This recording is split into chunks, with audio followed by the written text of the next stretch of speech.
వచ్చినదా కోపము ఎంత ముక్కుపట్టనే వచ్చాము. అవునవును, ఎవరి మాటలు వారికి ఇంపుగా ఉంది.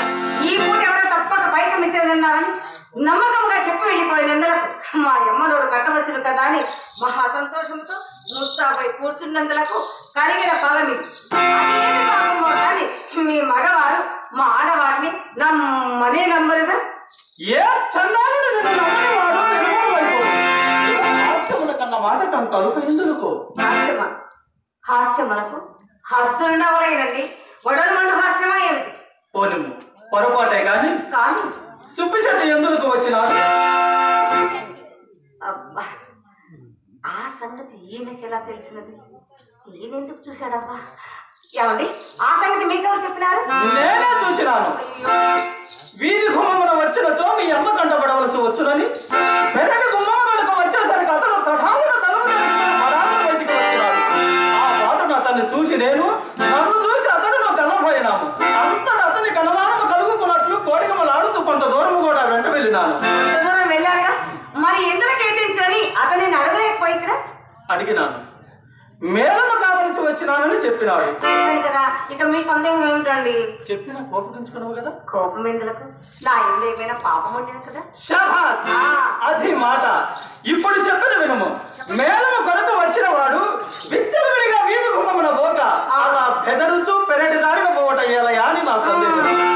మొగము చెట్లు అప్పుడే వచ్చిన మీ మనసున మందిరం ఉన్ననే ఉన్నది. మరి ఆ సంగతి కూడా అతన్ని అడగలేకపోయినా? అడిగేవాడిని. అంతలో ఒక బాల్యమిత్రుడు ఒకపడి బహుకాల సమావేశము వలన ధర్మధర్మము చేత కుశల ప్రశ్నలు వేల్చుపోయింది. అందువలన అడుగుడుకు అవకాశం లేకుండా పోయింది. అట్లయినా నేనే తెలిపాను. మేడను గురించి మాట్లాడటానికి మా అమ్మ అతని మేడ మీదకి వెంట పెట్టుకుని వచ్చింది. ఇంటికి వచ్చిన వారికి మర్యాద చేయ ధర్మం కదా. ధర్మం కదా. కూర్చున్నామని కుర్చీ వేసి తాంబూలం వేయగా అతడేమో వచ్చిన పని విడిచిపెట్టి అధిక వర్షం మొదలు పెట్టానండి. అంత నా చిరాకు కలిగి మేడ దగ్గర చక్కా పోయింది.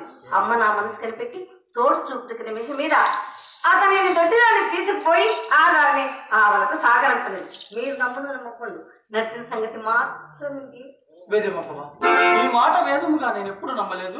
నీవు నాతో వెళ్ళడం నలసంత అబద్ధమాడమని నానమ్మటము మీతోనే కాదు, నేను ఎవ్వరితో అబద్ధమాడు. ఈ దేవనర్తకి ఈ కులమును పుట్టవలసినది కాదని చిన్నలు పెద్దలు సాగించడానికి ఇదే కాదు.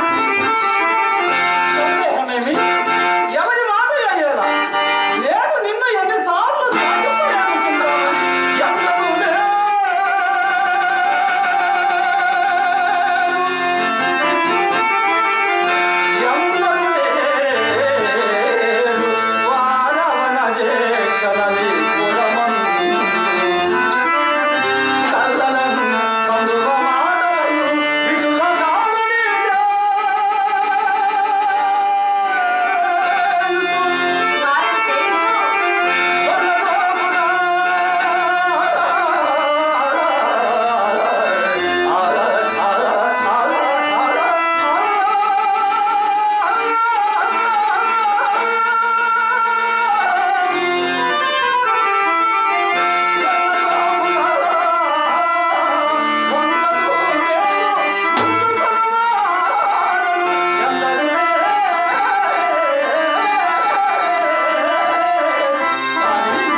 మీరు వెళ్ళిన పని ఏమైనదో?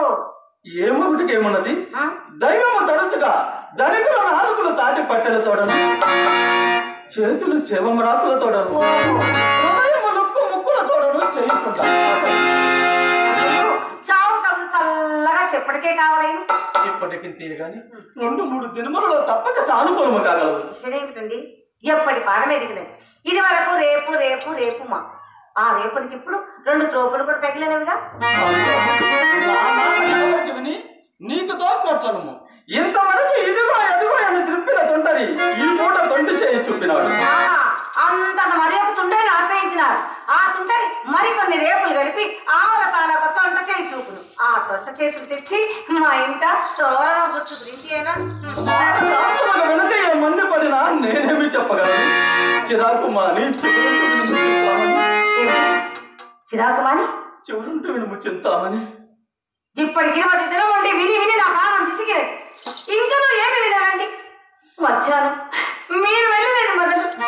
మా అమ్మ నన్ను కోసిన కోతలు నేను కనుక భరించదని కానీ వేరొక్కరైనచో మందో